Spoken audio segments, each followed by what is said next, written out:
Saya, Dr. Kandidat Muhammad Firdaus Oywobo, SHSHI, MH, SHPID, SHPDT, CFLS, CCMK, menyatakan sikap melawan setiap dalil-dalil hukum dari Roy Suryo yang mempersoalkan ijazah palsu Pak Jokowi. Roy Suryo, Rismond, Dr. Tifa dan kawan-kawan, saya akan melawan dalil kalian, termasuk Profesor Dr. Egy Sujana. Sebenarnya kalau dalam perkara, perdata dulu harus didahulukan. Oh, enggak ada, Pak. Ada, beda perdata dengan pidana beda, Pak. Betul, dimensinya berbeda. Dulu diselesaikan, baru pidana. Tidak ada begitu, Pak. Itu kalau sengketa rumah, ini satu mengatakan ini. Nah, kalau yang perdataannya nggak pas, kalau ternyata diuji, ternyata dalam perdatanya yang uji itu siapa? Nah, itu, Pak. Kan pemalsuan itu kan pidana. Ya. Yang uji harus ranah pidana, Pak. Oke. Dari mulai penyidikan, mencari bukti-bukti yang ada, ya. Ini tadi kalau untuk kasus pidananya, maka penyidik akan mencari mana bukti-bukti yang menunjang bahwa itu asli. Ya. Pasti dicari dong dari saksi-saksinya temannya Pak Jokowi, dari universitas sana dan sebagainya gitu.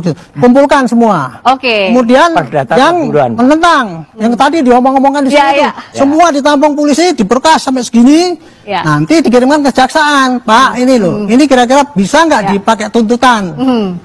Nanti jaksa akan melihat, oh ini bisa. Dan kali ini tak ada lagi ruang untuk berkelit. Baik, kita lanjutkan ke penjabaran hukum per pasal secara rinci, agar publik benar-benar paham bahwa ini bukan sekadar debat opini, tapi sudah masuk wilayah hukum positif yang serius. 1. Pasal 310 KUHP, pencemaran nama baik. Pasal ini jelas menyasar siapapun yang sengaja menyerang kehormatan atau nama baik seseorang dengan menuduh atau menyebarkan informasi bohong. Barang siapa dengan sengaja menyerang kehormatan atau nama baik seseorang dengan menuduh melakukan sesuatu agar diketahui umum, dihukum dengan pidana penjara paling lama 9 bulan. Tapi tunggu dulu. Kalau dilakukan melalui media massa, media sosial, atau sarana publik lain, maka pidananya bisa lebih berat. Bahkan bisa mencapai 1 tahun 4 bulan, tergantung konteks penyebarannya. Roy Suryo DKK sudah jelas main di media publik, sudah jelas menuduh tanpa bukti, sudah terang benderang menyerang nama baik. Pasal 23 11 KUHP, fitnah yang sudah terbukti tidak benar. Nah, ini yang lebih berat lagi. Kalau si penuduh tidak bisa membuktikan bahwa tuduhannya benar, maka ini bukan lagi pencemaran, tapi fitnah murni. Jika si pelaku tidak dapat membuktikan kebenaran dari tuduhannya, maka ia dapat dijatuhi pidana paling lama 4 tahun. Jelas ya? Jadi kalau Roy Suryo DKK tidak bisa buktikan bahwa ijazah Jokowi memang palsu, maka mereka bisa masuk ke pasal 311 langsung. Pidana 4 tahun. Dan ini bukan asumsi, ini realita hukum. Pasal 327A Undang-Undang ITE, Undang-Undang Nomor 1 Tahun 2024 tentang perubahan kedua Undang-Undang Informasi dan Transaksi Elektronik. Pasal ini mengatur penghinaan atau pencemaran nama baik melalui media elektronik. Artinya, kalau kamu menyebarkan tuduhan di internet, media sosial, podcast, atau platform digital lainnya, maka kamu masuk kategori pelanggaran UU ITE. Setiap orang yang dengan sengaja menyerang kehormatan atau nama baik orang lain dengan cara menuduh secara elektronik dapat dipidana paling lama 4 tahun dan atau denda maksimal 750 juta rupiah. Roy Suryo DKK bicara di media sosial, di kanal publik, di platform yang menyebarkan informasi elektronik, masuk, kena. Tidak bisa lari dari pasal ini. Pasal 4, pasal 32 dan 35. Undang-Undang Informasi dan Transaksi Elektronik, pemalsuan data dan penyebaran konten manipulatif. Kalau sampai ada data atau informasi yang dimanipulasi atau dipotong-potong demi menyebar kebohongan, maka pasal ini bisa diterapkan. Pasal 32 ayat 1, melarang perusakan, penghilangan atau pengubahan data elektronik orang lain tanpa izin. Pasal 35, siapapun yang membuat atau menyebarkan informasi elektronik palsu yang merugikan orang lain bisa dipidana 6 tahun penjara dan atau denda maksimal 1 miliar rupiah. Kalau tuduhan ijazah palsu itu menyebar menggunakan data tak valid, gambar yang diubah, atau dokumen yang tidak sah, maka ini bisa masuk pasal 32 dan 35. Roy Suryo DKK tidak sedang menyuarakan pendapat. Mereka sedang menyebar kebohongan yang bisa menghancurkan reputasi seseorang. Dan dalam hukum, niat buruk plus bukti tak ada piusik hak penjara. Dan kali ini tak ada lagi ruang untuk berkelit. Baik, kita lanjutkan ke penjabaran hukum per pasal secara rinci, agar publik benar-benar paham bahwa ini bukan sekadar debat opini, tapi sudah masuk wilayah hukum positif yang serius. 1. Pasal 310 KUHP, pencemaran nama baik. Pasal ini jelas menyasar siapapun yang sengaja menyerang kehormatan atau nama baik seseorang dengan menuduh atau menyebarkan informasi bohong. Barang siapa dengan sengaja menyerang kehormatan atau nama baik seseorang dengan menuduh melakukan sesuatu agar diketahui umum dihukum dengan pidana penjara paling lama 9 bulan. Tapi tunggu dulu. Kalau dilakukan melalui media massa, media sosial, atau sarana publik lain, maka pidananya bisa lebih berat. Bahkan bisa mencapai 1 tahun 4 bulan, tergantung konteks penyebarannya. Roy Suryo DKK sudah jelas main di media publik, sudah jelas menuduh tanpa bukti, sudah terang benderang menyerang nama baik, pasal 23. 11 KUHP, fitnah yang sudah terbukti tidak benar. Nah, ini yang lebih berat lagi.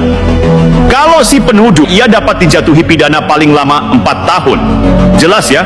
Jadi kalau Roy Suryo DKK tidak bisa buktikan bahwa ijazah Jokowi memang palsu, maka mereka bisa masuk ke pasal 311(1) langsung. Pidana 4 tahun. Dan ini bukan asumsi, ini realita hukum. Pasal 327A Undang-Undang ITE, Undang-Undang Nomor 1 Tahun 2024 tentang perubahan kedua Undang-Undang Informasi dan Transaksi Elektronik. Pasal ini mengatur penghinaan atau pencemaran nama baik melalui media elektronik. Artinya, kalau kamu menyebarkan tuduhan di internet, media sosial, podcast, atau platform digital lainnya, maka kamu masuk kategori pelanggaran UU ITE. Setiap orang yang dengan sengaja menyerang kehormatan atau nama baik orang lain dengan cara menuduh secara elektronik dapat dipidana paling lama 4 tahun dan atau denda maksimal 750 juta rupiah. Roy Suryo DKK bicara di media sosial, di kanal publik, di platform yang menyebarkan informasi elektronik, masuk, kena. Tidak bisa lari dari pasal ini. Pasal 4, pasal 32 dan 35. Undang-Undang Informasi dan Transaksi Elektronik, pemalsuan data dan penyebaran konten manipulatif. Kalau sampai ada data atau informasi yang dimanipulasi atau dipotong-potong demi menyebar kebohongan, maka pasal ini bisa diterapkan. Pasal 32 ayat 1 melarang perusakan, penghilangan, atau pengubahan data elektronik orang lain tanpa izin. Pasal 35 siapapun yang membuat atau menyebarkan informasi elektronik palsu yang merugikan orang lain bisa dipidana 6 tahun penjara dan atau denda maksimal 1 miliar rupiah. Kalau tuduhan ijazah palsu itu menyebar menggunakan data tak valid, gambar yang diubah, atau dokumen yang tidak sah, maka ini bisa masuk pasal 32 dan 35. Roy Suryo DKK tidak sedang menyuarakan pendapat. Mereka sedang menyebar kebohongan yang bisa menghancurkan reputasi seseorang. Dan dalam hukum, niat buruk plus bukti, tak ada piusikak penjara. Dan kali ini, tak ada lagi ruang untuk berkelit. Ini Roy Suryo ngomong. Masih akan membiarkan anak-anak bangsanya yang kami ini sebenarnya ingin mengungkapkan kejujuran dengan ilmu pengetahuan dan teknologi. Jadi ini pure science ya, untuk membuktikan kepalsuan skripsi dan juga kepalsuan ijazah. Kok malah mau dipidanakan dengan pasal Ingat Roy Suryo, gua langsung keinget tentang penistaan agama yang telah dia lakukan. Dia membuat meme stupa hanya karena sentimen dia terhadap Bapak Jokowi. Di stupa itu ada muka Pak Jokowi, terus dia repost, akhirnya masuk penjarong. Lalu ngomong seolah-olah dia ini adalah orang yang paling berilmu pengetahuan. Ya, gua aja sampai lupa kalau dia ini mantan menteri. Lu bahas ijazah apa pentingnya hari ini? Syarat minimal menjadi presiden juga kan hanya SMA sederajat. Apalagi kalau misalnya nanti terbukti kalau Pak Jokowi itu ijazahnya nggak palsu. Ya, maksud gue gini, ini bukan perkara tentang Pak Jokowi atau bukan. Ini perkara, lu sebagai orang yang berpengetahuan seharusnya membahas dan memberi gagasan untuk pemerintahan yang sekarang, Bapak Prabowo Subianto. Jadi, lu ini sakit hati banget sama Pak Jokowi sampai ganti presiden. Hari ini pun presiden lu bawa-bawa Pak Prabowo. Jangan sampai nanti kayak temenmu ini loh, abang ini. Pertama gagah kali, nggak taunya melempem, ya kan? Nih, lihat. Jangankan ancaman penjara, Joko Widodo, ya. Ancaman nyawa pun saya hadapi. Jokowi, maaflah Pak Jokowi. Ini orang-orang udah pada kebulan, orang udah bicara tentang hal yang di luar pengetahuan orang Indonesia. Lu masih ngebahas ijazah.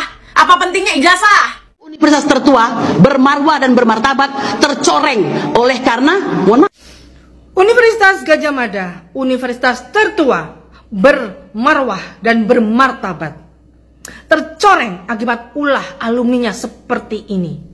Walaupun rektor telah menjelaskan bahwa ijazah mantan presiden Bapak Jokowi asli, tapi bagi mereka yang sakit hati seperti ini tetap palsu. Walaupun Bareskrim bahkan di sidang pun telah menjelaskan dan membuktikan ijazah mantan Presiden Jokowi asli, tapi bagi mereka yang sakit hati seperti ini juga palsu. Inilah yang mencoreng nama baik, nama besar UGM dengan alumni-alumninya seperti ini yang menghasut, menghina, menjelek-jelekan mantan Presiden Jokowi. Bahkan juga menjelek-jelekan nama rektornya sendiri.